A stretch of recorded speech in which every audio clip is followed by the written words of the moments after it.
Welcome to those of you watching on YouTube. This is Blowing Smoke with Twisted Rico. I'm your host, Steve Ricardo. If you want to hear this entire show with intros, outros, and music, please go to Apple, Spotify, iHeartRadio, Amazon Music, etc. Please welcome to the show, Marc Pinansky. Did I say that right? Pinansky. Yeah, you nailed it. I still can't teach Siri how to do it. That's always fun. I think I originally had the second N left out, and I was going Panaski. No, Oh yeah, Panansky. that's a common one. You're not alone. Before we talk about this fantastic new township record, 20th Century Washers, I was hoping we could go back a few years. Like, I'm curious where you grew up. Are you from Massachusetts or? I am. Yeah, I'm a local guy. I'm a suburban guy. Um, Till I was about seven, I was in or seven and a half. I was in Sudbury, and then we moved over about 3 miles into West Concord, and I was there through high school. I know Sudbury a So little yeah, bit. I'm local. I know Sudbury a little bit because I went to Framingham State, and I remember going to some parties out there. It's kind of a Yeah, yeah. farmlandish kind of rural area. Yeah. It seems like at least at this point still they haven't like overdeveloped it. So there's like a lot of wood. It's like you'll see the drive. I drive through it a lot, and there's a house, but there's like a ton of woods all around it. It still looks kind of like so it feels like the 1700s, or whatever colonial times. Still, to me at least, certain sections. I think it's a cool place. I mean, from the times I was there, it seemed like really nice out there, an escape from the city. Yeah, and it's not that far either. It's like a 25, 30 minutes to Cambridge or if you go the other direction to Lowell or Worcester. Yeah, Yeah, I never took that back road. I know when you're on Route 2, there's a sign that says Sudbury, and I always wondered, I mean, how would you get to Sudbury from there? But it must be right through the woods or something. yeah, it cut straight through. Yep. Did you come from like a musical family? Yeah, kind of definitely. My dad was not professionally, but he always played music. I mean, I suppose when he was younger, he kind of dabbled professionally a little bit, but so it was always, from my earliest memories, he had a band, like a classic rock cover band, and they would practice at our house. So the basement was always fully set with music, and I fell asleep every Thursday night or whatever it was to them practicing, and and we had a piano in the house, and they kind of everybody kind of had to take piano lessons, and so it was definitely a musical family, always Yeah, listening to music and just kind of instruments to pick up, and my dad could get us started at least before we would take lessons from somebody else. did you have siblings that play too? Yeah, I have a sister. She played piano. I mean, she's 3 years older than me, so I kind of wanted to do whatever she did. So I probably started piano a little earlier than she did because I wanted to do what she was doing. I mean, she didn't pursue it that far, but she was good at it. The classic rock that they were playing downstairs. I know some of it rubbed off on you because I've been hearing ever since, even Runner. I've always heard Thin Lizzy in your music, Oh so yeah, I'm imagining they're like one of your favorite bands, and I was gonna bring that up. Well, were they they must have been one of your favorites. absolutely. But it's funny, like my introduction to Thin Lizzy came sort of later in life because my dad's band was playing more ZZ Top, from anywhere from ZZ Top to like Huey Lewis, or the Eagles, or Dr. John, like all sorts of stuff. But Thin Lizzy, I found on my own. Like I knew of the band, but it wasn't until I was about 19, I think. I found a I bought a cassette that was when they were a three-piece. It was the Vagabonds of the Western World, and Oh, it just sort of it hit me because I was kind of really trying to focus on lyric writing in rock and roll, and so it's funny. I came at it that way, and then all the harmony guitar stuff that I started to really slam into into Township. Um, came, second in my Thin Lizzy phase. But the first part of it was really like kind of just Phil Lynott, listening to how he writes and how they could tell a story, I guess, in the I, rock you know, format. I'm showing my age a little bit now, but I saw Thin Lizzy twice in concert. The first time, I always tell people the story. I was like 15 or 16, and I saw Thin Lizzy open for Queen, and it was like a show I will never ever forget. Phil had that mirrored bass that he played, and I remember we Yeah. were like, "Wow, he's shining the mirror at us. He's shining his guitar at us." And Oh, and then, that's odd fun. as it sounds, I saw them open for the Outlaws, Oh, wow. which Man, which was like guitar from heaven. that's Your fellow awesome. bandmate Alejandro would have loved that. There was so much guitar going on. It was like between the two bands, I think there were five guitars. Oh, yeah. Oh, man. Yeah, that's a guitar player's dream. So before Thin Lizzy, what were you listening to a lot of music then? Uh, yeah, I mean, my journey through music, I guess, really quickly was, I think the first thing that I sort of, my pal, actually Peter McLean, who played with us in Township for, over 10 years, we actually uh, met in fourth grade. So he was the first one that he had older brothers, and and he was already playing drums, I think, in fourth grade. So I asked him, like, what's this Led Zeppelin band? He's like, okay, get Led Zeppelin 4. That's a good place to start. So I got that cassette, and that kind of, that blew my mind. That kind of changed everything. And then I think the next year in fifth grade, I was like, what's this band Rush? Like, what's it? It's like, all right, we'll start with Fly By Night.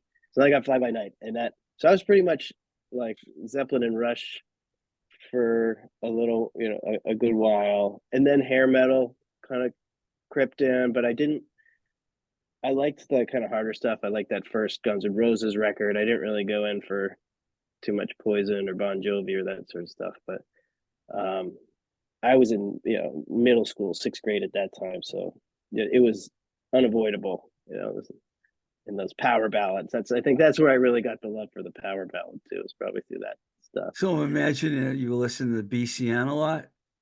Yeah. Oh yeah. I actually, yeah, actually, I won Mega Mystery Riff once when I was probably 11 or 12. I was supposed to be asleep. It was like a school night, and I'm just listening on my clock radio, and the riff was like "Sunshine of Your Love" or something super simple. I think it was "Sunshine of Your Love," and the person got it wrong. And I was like, "You got to be kidding me!" So I took the phone and I hid under my blankets, and I called in, and I won. And they were good. They let me, even though I was young, my dad drove me in. I got my prizes. I got my Melon Camp tickets and T-shirts and all sorts of fun stuff. So yeah, a lot of Mellencamp. BCN. Yeah, I gave them to my sister. I wasn't really into Melon Camp.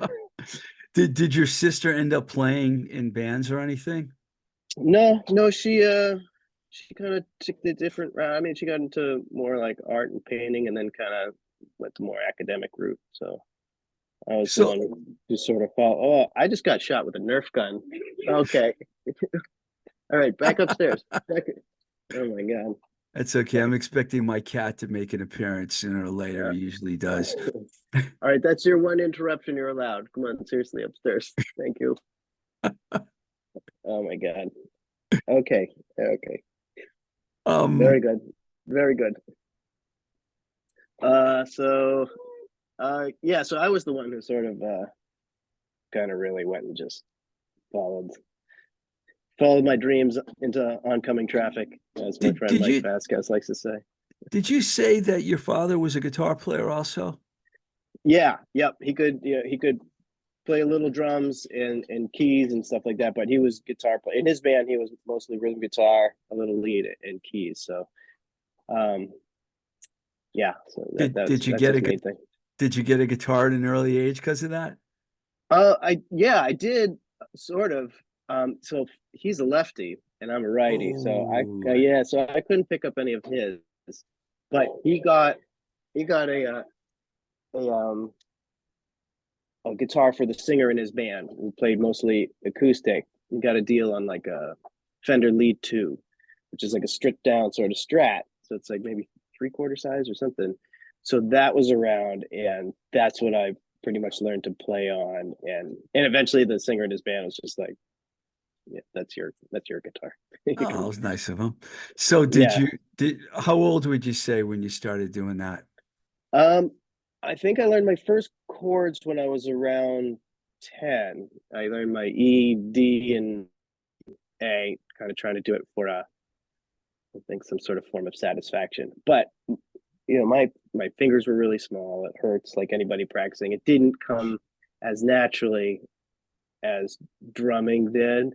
So I kind of put it down a little bit and focus more on drums for maybe like I don't know, a year or so.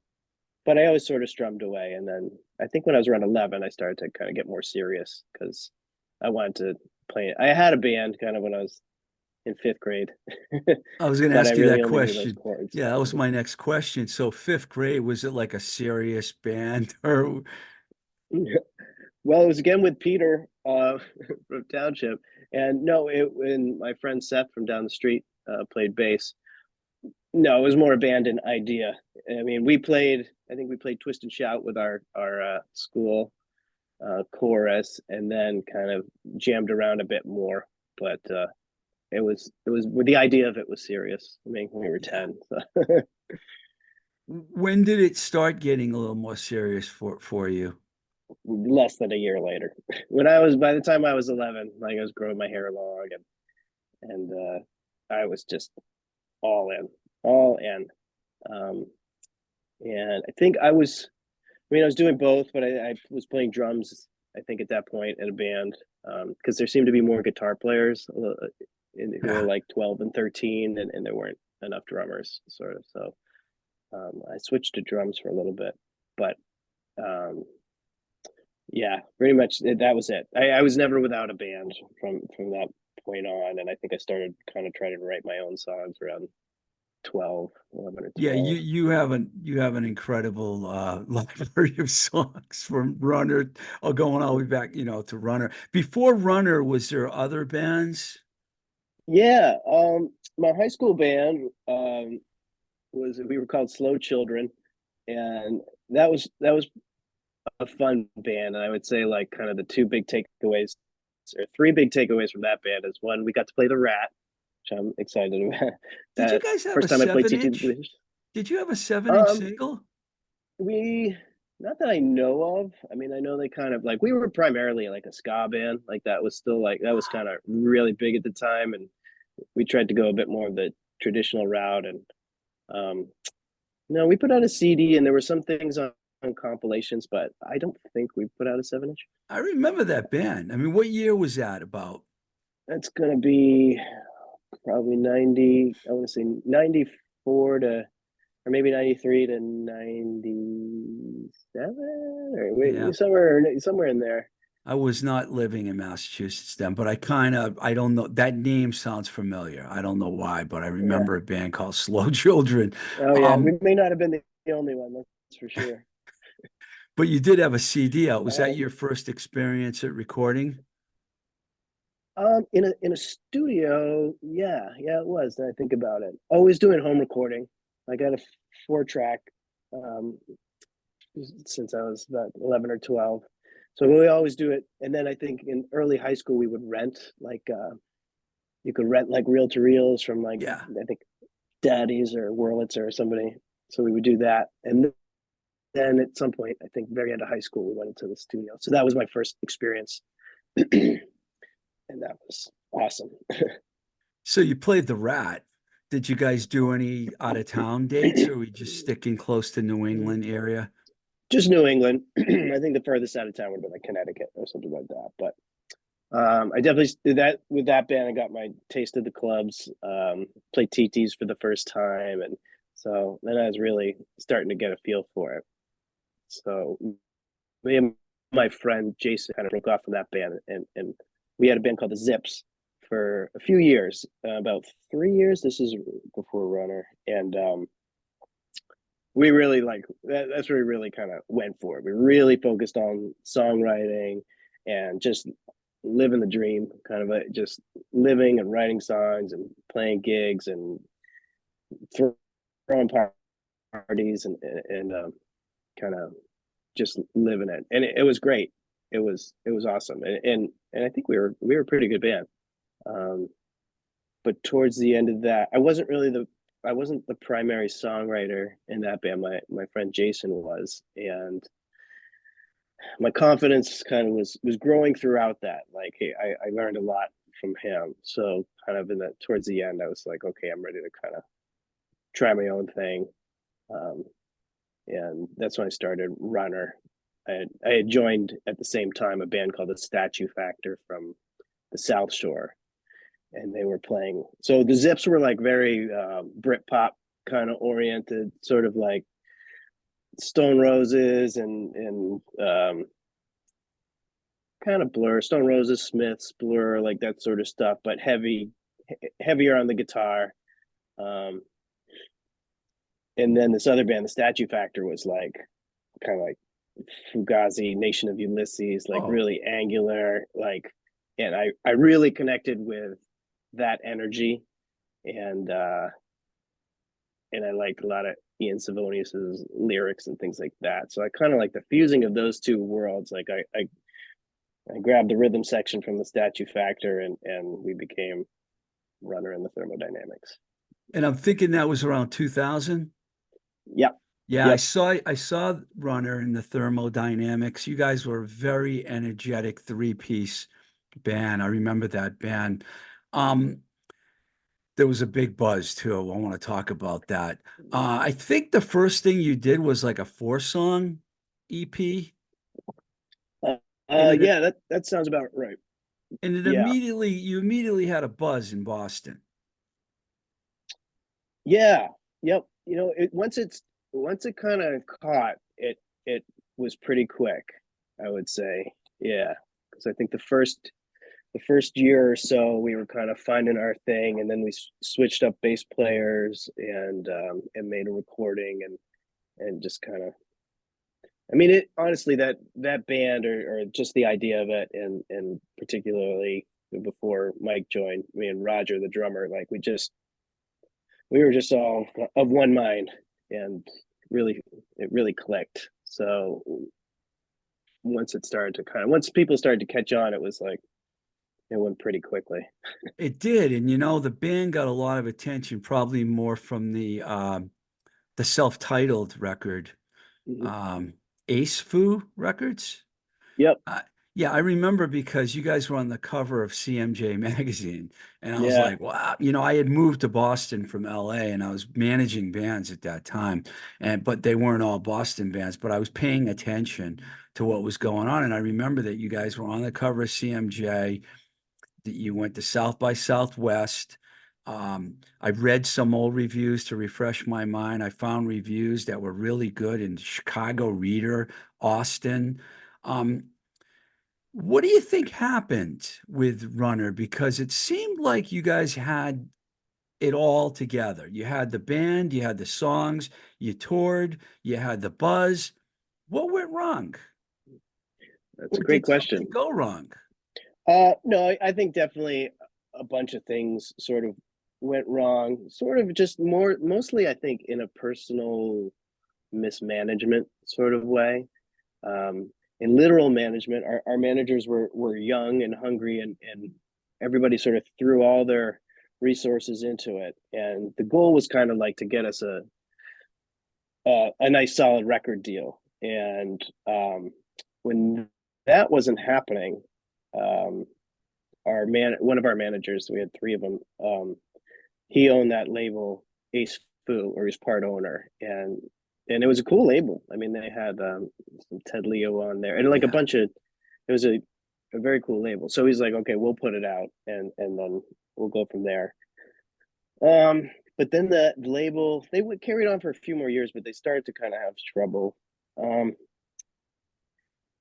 I think, you know, part of getting a big kind of quick is like egos a little bit, and started to have, you know, me and Mike, the bass player, started to kind of butt heads a bit, kind of lifestyle choices and things like that. And you know, we were young, so looking at it now, it's like, well, you know, we I wish I could have talk these things out or work these Yeah. things out, but instead it was sort of like, no, we got things going, hit the road. And so immediately it kind of, as things were taking off, we changed the chemistry of the band a little bit. And we're a three-piece, and that kind of matters a lot Yeah. when you switch out one player.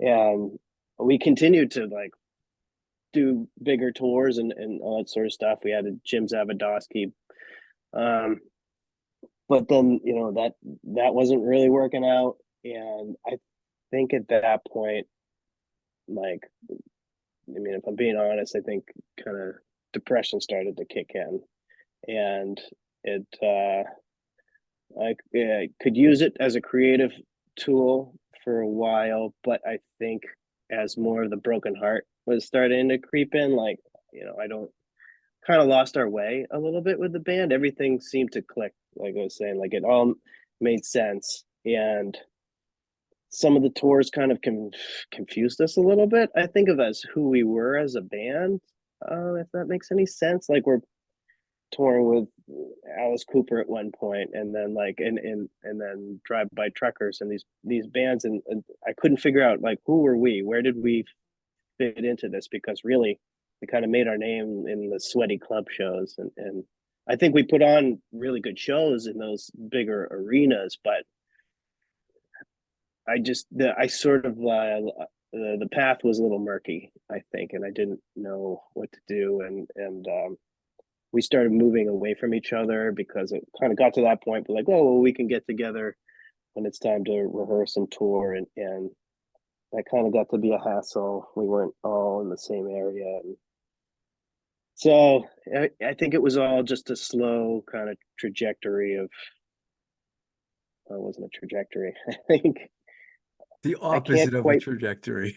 Yeah, I think um, I think it would have been nice to have someone like a manager or somebody, or even just a good friend who kind of was close to the situation to sort of like lay it out and help us navigate through it. But like, I cared so much about that band. It was, it was my life, and I was having a tough time trying to figure out what comes next, and was it falling apart, and yeah. So I think it just sort of, I just had to kind of pull the plug on it. In your defense, because I remember that period, starting in around 2000, the middle of 2000, 2010, the music industry was in complete disarray. All the labels were folding. You probably had a booking agent that was like taking any tour that you could get that seemed like a good tour, because who would turn down an Alice Cooper tour? You know what I mean? And Sure. but the depression thing, I can relate to that too, man. If things all don't come together and you're not feeling good, or even if they do come together, you're not feeling good, it can lead to issues. There was a single, I think, that ended up coming out later on. Was that something that had already been done, or did you guys reunite? We reunited. I think if I'm remembering correctly, because we did play a few times afterwards, but it was for TT's kind of closing Oh yeah, shows. yeah. Um, and before I pulled the plug on the band, Mike, the bass player, actually came back in for a while, to kind of finish this rock opera that we had done. So we had mended our ways, even though shortly thereafter Mike moved to Los Angeles. But so we were kind of back to our original three and kind of at peace with each other.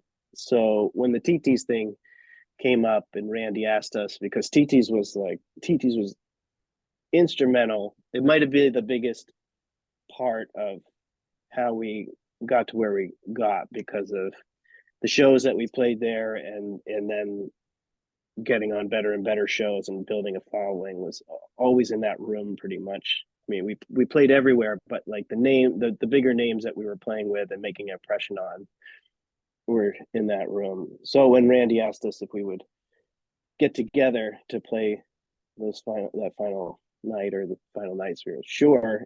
And Mike said, well, let's record a couple songs. I've got a song. So that was different, because wrote everything on the runner stuff, and Mike and I was really happy to be like, yeah, so I wrote lyrics and melodies to his song, and then we recorded another song that we always really liked and always went over really well live, but never had a chance to record. So we did make a couple of new recordings, kind of post mortem. You know, you mentioned Randy Millman. As far as Boston goes, she's my all-time favorite booking agent because she would do exactly what you said. If you brought some people in and you showed you were doing your thing, she would put you on good shows. She did that for me on a lot of bands. She's really was, I know she's got a new thing going on right now. And, Mm-hmm. she, that I agree with you, man. TT's was really, to me, like, I'd say the premier spot for a band at that level, you know? If you Yeah. if you wanted 2 to 300 people, I think that was their capacity. TT's was the room to play. Yep. Um, now, was there any time in between Runner and Township? Yeah. There was um, about a year and a half, a little more than a year and a half. When I ended Runner, I didn't know if I was going to have another band. I didn't know what I was going to do. All I knew is that I didn't want the stresses of being the guy, of being a band. So I mean, I wasn't going to stop playing music or writing music. That never stopped. But in the interim, I started playing like bass in a trio with my good friends. Actually, the bass player who had been in the Zips with me pre-Runner was playing drums, and he just taught himself drums to play in this band, and it was super fun. And my friend Brad, who was in this awesome band in Boston called Fashion Cult from our Zips days, which is like that band was awesome.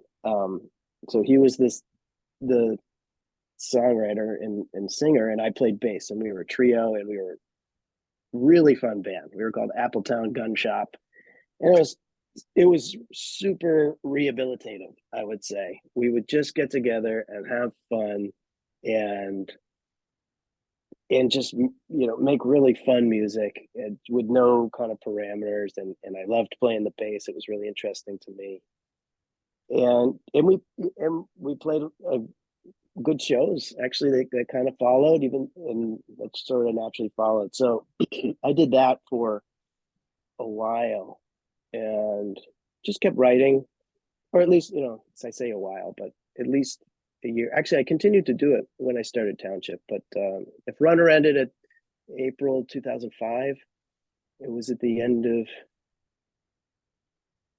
oh my God, wait a minute. Yeah, well, it might have been less than a year before I started Township. Now I think about it, I think it was the very end of that year that I started jamming with Greg, um, the drummer, who was in a band called the Cancer Conspiracy. And I think it was Jim Zavadowski that said, hey, Greg's in town and he's looking to maybe start a new band. You should play with him. And we got together, and I'd had a bunch of songs at that point. Jeez, I think that was, yeah. All What was right. was it the same guys at the beginning?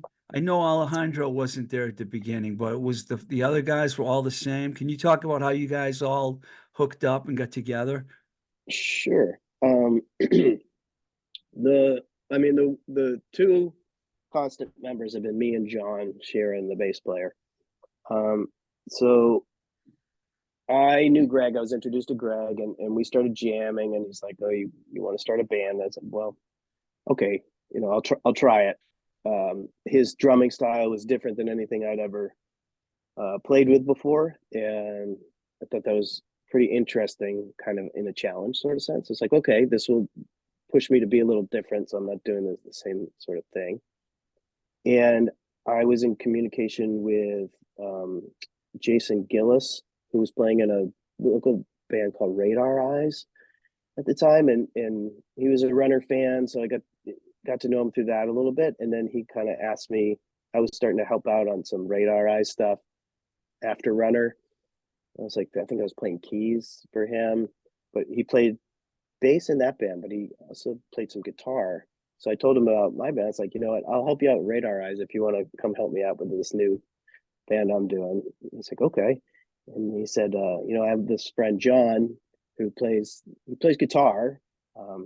Who was in the band Spitz, and he's like, but he'd probably play bass if you asked him if he liked it. So we brought John along, and that was all probably in the beginning of January, I think, and that was it. That was the no, yeah, there was no really, 2006, yeah, 2006. 2000, Yeah. yeah. So then Mike from Runner recorded our first EP for us. Our plan was to release the EP at our first show and kind of hit the ground running.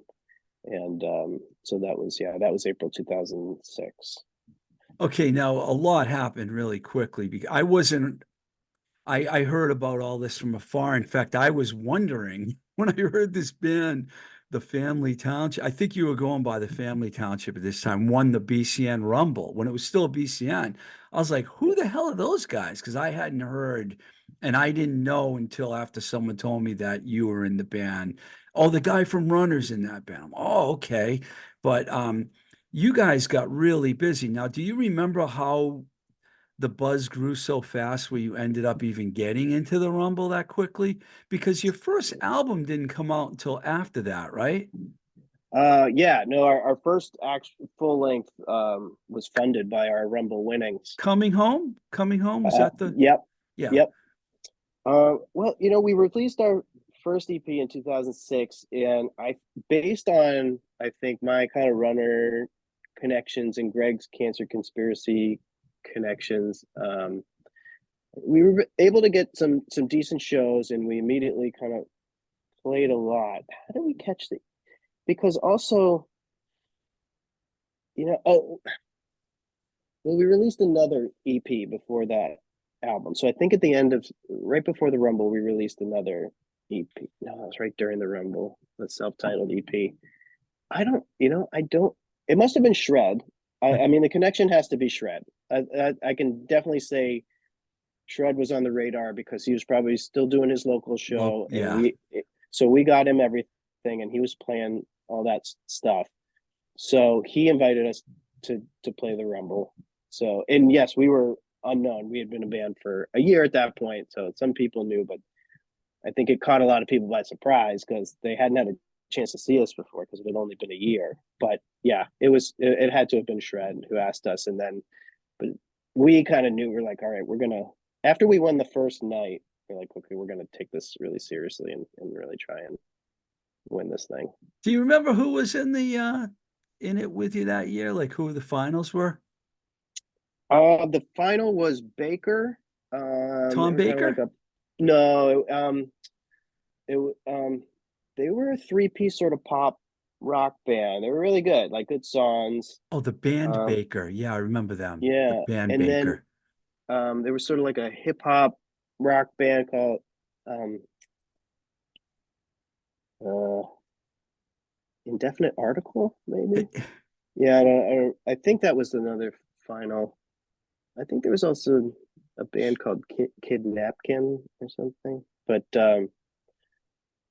yeah, It was still it that was was still BCN though back then. yeah, it was BCN, and like the prices were insane. Yeah. Like that we like insane. Like well, I was just telling my son the other day because he's a drummer, and he's like, I think I like Sabian cymbals, and I was like, well, when we won the Rumble, like one of the prizes was the drummer got to go to like the Sabian factory and pick out a whole set of cymbals. That's like that's over $1,000 right there. And no, yeah, it was awesome. It was awesome. Like I said, we financed our first record through all the recording and mixing and mastering and t-shirts and promo campaigns and everything. It was awesome. It was really cool. It's definitely designed to give the band that wins it a big push to the next level. Yeah, no, Unfortunately, yeah, I was I was gonna just gonna say, go I ahead, was like, sorry. yeah, I was just gonna say, unfortunately, that feels like that era of kind of how a band progresses was maybe at an end, or coming to an end. Yeah, no disrespect to the current rock and roll rumble, but I managed a few bands that were in the Rumble before 2007, and there was the winning prize was like $3,000 in studio time and all these studios and equipment and free ads in magazine. It was like there's your marketing plan for the next year, you know. So that must have been a good thing for you guys. Oh, it was huge. It was like, here you go, like, you know, take this and don't waste it. And we didn't. We used every single prize, and we busted our butts, and I think we got as much out of it as we could, besides, you know, a record deal. Uh, Yeah, I but was going to ask you, we did everything. you guys made a bunch of records. I'm going to talk about a few of those with you right now, but did you do any touring with Township? We did. We did. Any sort of like supporting bigger bands were always like small runs. We weren't like touring the country as, you know, so and so's opening act, really. Um, it was very DIY. And I liked that also because, I mean, when we didn't really have much of a choice, it's not like we weren't going for bigger things, but also after the runner experience, I kind of like, I wanted to build it from the beginning. I wanted to experience all those firsts again in a way. And Mhm. like it, I don't know. It was also different for me. I think like Runner only had a very short period of like of kind of really scrapping it and sleeping on floors and stuff. It was pretty quickly that we were also we were a three piece, so it was easier to afford a motel room and things like that. But And when you're younger, you can sleep on floors and it's a lot yeah, easier. yeah. I think our touring days kind of came to a screeching halt. Um, Gosh, I think it was based around a 2010, I want to say, South by Southwest run. No, it had to be, yeah, I think it's 2010. Oh, you We went did a, back, you went to South by Southwest with Township? yes, yes, we did. And yeah, we booked we did a 5 week tour, and that almost killed us. I mean, there was a lot of a lot of interpersonal things were coming up.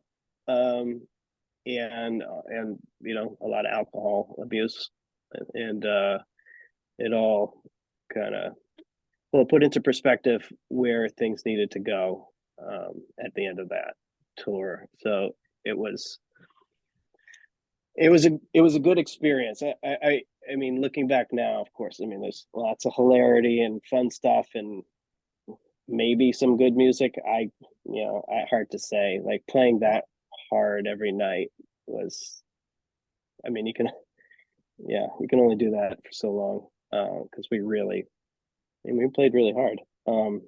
There weren't really any big lineup changes except for Alejandro coming. When did he come into the band? He came in the end of 2009. So he actually was our fourth guitar player at that point What, because, really? yeah. So Jason Gillis, who started the band with us, it was always his plan. He was moving to Los Angeles with his girlfriend at the end of 2006. Um, that was always their plan. We knew that there was like a window with him. Um, so then my friend Carter took over because he had a band. I think I was in his band too. We were kind of doing the mutual thing, like I was doing with Jason. He had a band called Tulsa that I played guitar and keys in, and he played. He's like, "Well, I'll play guitar with you guys." So it's Jason Gillis is on the first two EPs. Carter played with us in the Rumble, and he's on the first full length record, and he sings a song. He's got his own. He's got one of his own on there, and then he kind of wanted to. We knew his time was limited too, so he went off to focus on his own thing, and I kind of went full Township. And so then we had Maddie Smart, who was Greg's friend from up in New Hampshire, was a really gifted like blues guitar player. So we're like, oh, this would be interesting. And I don't think he'd ever really been in a band like ours. And he uprooted his life. He came down he had him living in my little apartment in Brighton, and he made the best of it. So he was with us on the next two records, but then we could tell he was kind of wearing out. It was wearing him down. So I think it's around a 2009. I want to say that in November, I think it was around then that Alex came to see us at TT's. We had played with Ben Camaro at least once before, so we kind of knew each other a little bit. But yeah, I think he joined the end of 2009, maybe 2010. I know. And Let's see. I mean, yeah, I tried to find everything, but I think you guys put a lot of, Coming Home, yeah, self-titled, Volume 1, Live at Mad Oak. That was a good one. Was that Benny Grotto it, that recorded that? it was, yeah, yep, yeah, that was awesome. That was a really fun experience. Yeah, you guys were really had several years where you were actually doing really great. From afar, I noticed that. The One More Summer record was the one that I really got into it, bringing up Thin Lizzy again. It gave me a real Thin Lizzy kind of vibe. Not that you're copying or anything, but you could hear the influences, you know what I mean? And then, Mm-hmm. Alejandro to me is like one of the, really good guitar player. I mean, everything he does is so good. It seems like the band really started coming together at that time. Now, was there a break in between that and that EP you did with Ed V, or did you guys take a break? Um, the I mean, there's sort of it took a break in the sense when I talk about that tour in 2010 that really kind of like made some pretty big fractures. Then throughout 2010, it seemed like we weren't going to be able to go forward with Greg, the drummer. And then we started auditioning kind of other drummers in 2010 and sort of settled on Peter McLean. Who you knew Um, from childhood? yeah. And and he brought a totally different style. So we knew things were going to change. But really there was a period of time where it was just Alex and me and John in the practice room, kind of writing each night, getting to know each other. Because when Alex joined, like we were a busy band. He learned all the songs, and we went on the road and we played those songs, and we didn't really have time to really write yet or practice. So that's where you always want to work to people's strengths, and I mean I mean he's Alex. So it's like hearing him play and having that resource all of a sudden, like it just that album really, like the songs really came together in a I'm really proud of that record. I love that record. And One More Summer, is that the one you're talking about? Yeah, yeah, these are so all when good. You guys are consistent. Now, let me ask you about your songwriting process because you brought that up. Did those guys, I mean, I guess you all write the music together, but you're the lyricist pretty much, right? yeah, yep. So what happens? They like record, they get the song, the music together, and then you add the lyrics? Now it's like I guess the last few years it's been actually, yeah, for a while it's sort of been like they've got a demo of a song, and they'll give it to me, and I'll take it and I'll listen to it, usually in the car or whatever, and just get melodies and then lyrical ideas. Yeah, and I love it. I mean, writing with those guys, it's really inspiring and it's really easy. I feel like to like all I have to do is just like listen to this music. I don't have to worry about creating the whole thing, and it'll take me to a different place. So yeah, that's usually how it works with their songs. So John, uh, Peter, James Rohr is pretty much a core member of the band now too. Yeah, he's been on a bunch of records. I see his name out there. He's a really good keyboardist. And Alec, those guys pretty much record the demo and they give it to you. What do they do it in the studio, in the rehearsal space, and just Yeah, I mean, we all have home recording setups in some form or another. Um, so, but even some, even from this latest record, the cross the line song, John, I think that was just a little phone recording that John had. that he gave to me. But normally, like, Alex will work up something in his studio, so it's really fully formed in song shape. I don't, we might tweak the arrangement or something like that, but um, and John's stuff will usually come maybe it might be in its full form, or it might be like sort of the equivalent of a verse and a chorus or something like that, and I'll get to arrange it. Um, and then there'll be times too where I'll take excuse me, some of my songs and I'll send them to those guys with blank spots for them to fill in. Um, but yeah, the meat of it is usually there to get me inspired and to see where it'll go. This record is just, I'm just going to fast forward here to the new record. Sure, sure. Because I know the pandemic probably caused you guys problems like it caused everyone else, because we all missed a little bit of time. It's hard to believe that, it seems like 2020 was like, wow, it's snowing like crazy out. Sorry, I got a little Oh distracted yeah, when I looked out my window. no. I'm near Oh, Worcester, so I'm a little oh, central all right. Mass right now. Anyways, I didn't mean to do that, but ADD. This record, okay, you mentioned the song "Cross the Line." Oh, Andrea. Now I know your wife is Andrea Gillis because even though we may have met in passing, I know Andrea very well because there was a time around 2003 and 4 where I was doing a lot with the Abbey Lounge. So, and Mhm. Andrea was like one of the mainstays at the Abbey Lounge. So I imagine you wrote the lyrics about your wife. Absolutely. Yeah, that's sort of like our origin story. Um, but it was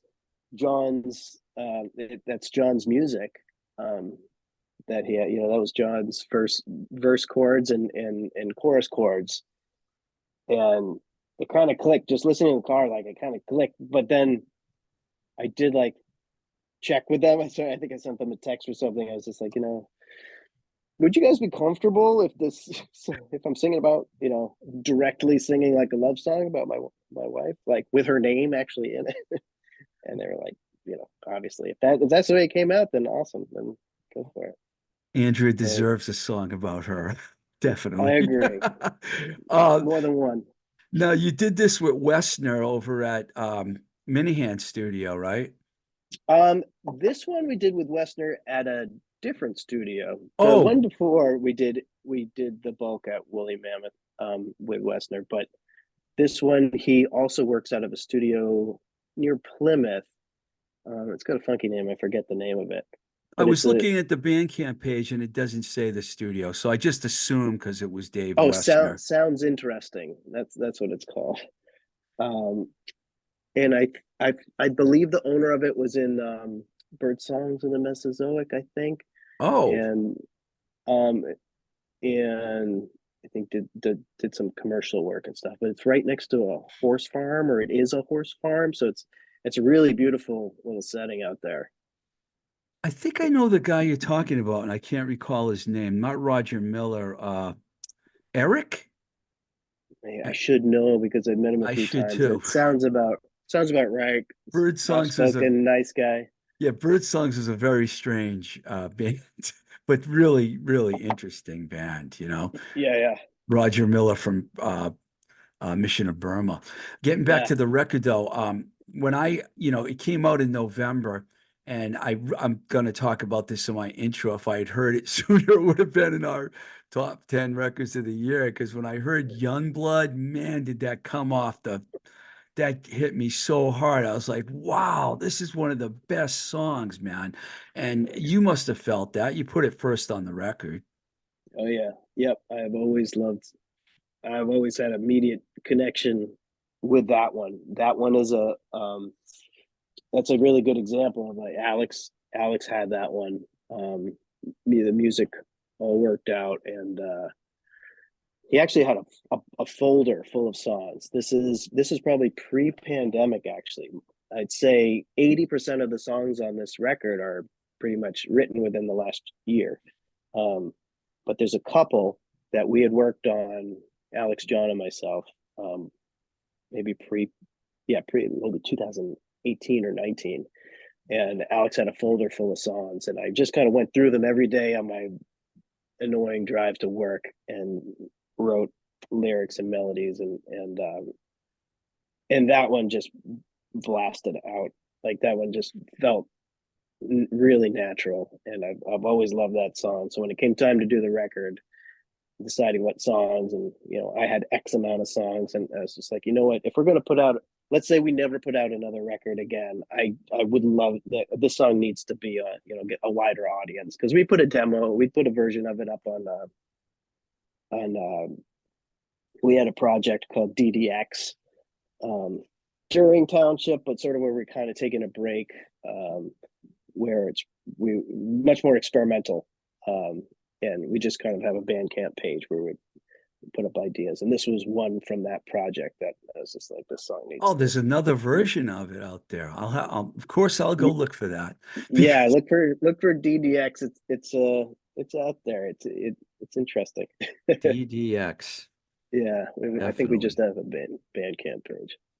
Yeah, I always like, there's plenty of songs to cherry pick from that if we ever ran dry on material. Did it take you guys a while to make this record?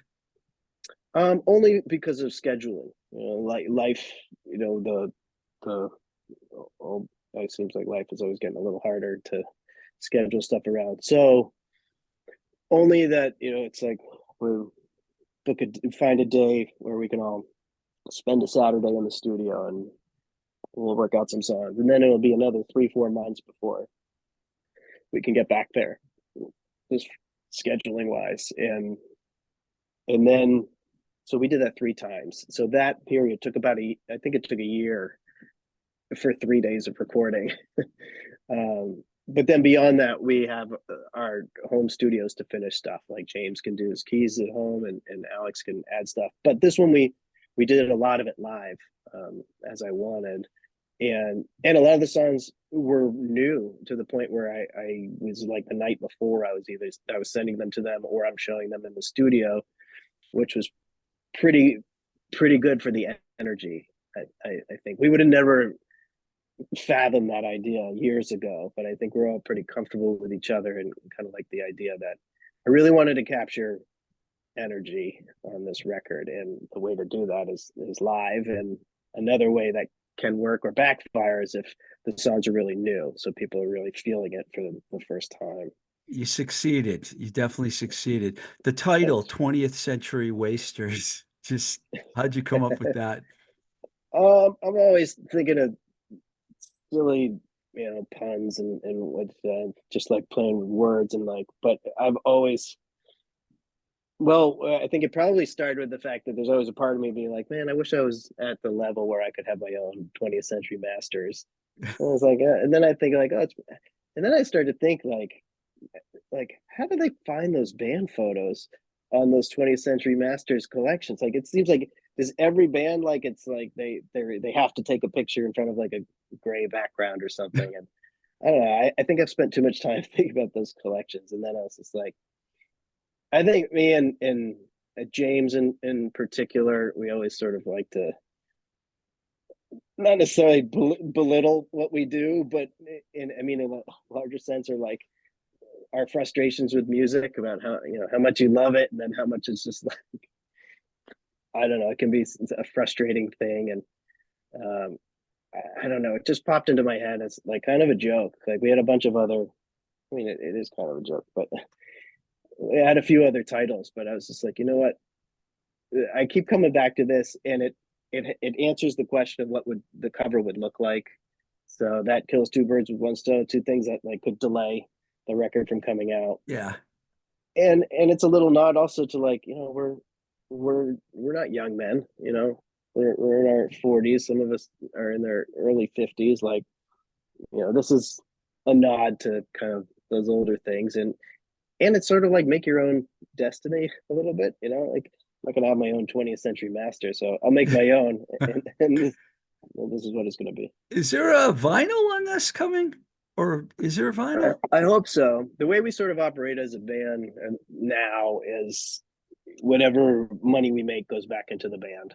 Mm-hmm. So we've just now broken even on recording and costs and merch and all that sort of fun stuff. So at this point, the goal is, the goal was at least to build up the the bank again and make vinyl because this would it's sequenced for an A and a B side. So yeah, that's the next plan: vinyl, and then back in the studio. I just thought of something that I didn't want to forget. I love the guy. He's been a guest on the show, Mike Peel. Now, was he just filling in, or is he now taking over He's for Peter? he's taking over. He has taken over. Wow. Yeah. So you got one of the best drummers around. No offense against Peter McLean, of course, but No, that's our thing. We have to have the best drummers. yeah, you succeeded. So what's next now? Is there like touring? You said another record. I see you as someone that's probably going to be putting. I mean, how many total records do you have out? Quite a few. Quite a Uh, few. that I've been a part of. Yeah, yeah, I think for sure. It's been a lot. Got to be close to 20. Yeah, probably. Yeah, if I, yeah, maybe. So is there going to be any more tour dates? I know you guys did a big show in Boston when the record came out. Is there anything coming up? Nothing coming up. We're kind of in the planning stages. I think we're going to do a live in studio down in Jersey City at FMU. Oh, I think, nice. yeah, I think that's in April. Um, Piecing together a few dates around there. As for a local date, we haven't landed on a next local date yet, but um, yeah, we're kind of we're in the planning stages of seeing how we want the rest of the year to go. But we've got a few things peppered in there, and then of course, like I've been writing a bunch, so that's starting to get distracting because now I'm getting like, well, I'd love to hear how these sounds recorded with the band. So, Well, Mark, thank you so much, man, for taking. I call him. I don't know why I call everyone else calls him Alec. I call him Alejandro. I just like saying oh yeah, Alejandro Necochea. You oh absolutely. That's how I introduce him on stage, know. and yeah, I go back and forth for sure. And I approached him and I said, "You think Mark would do this?" He's like, "Yes, yes. Get in touch." So thank you, Oh Alec, if you're listening out there. And yeah, thank you, man, for coming on. And I wish you best. I thanks. really love this record a lot. It made me Thank go you. back, and now I have to really go back and really revisit the entire catalog. That's what I'm going to do.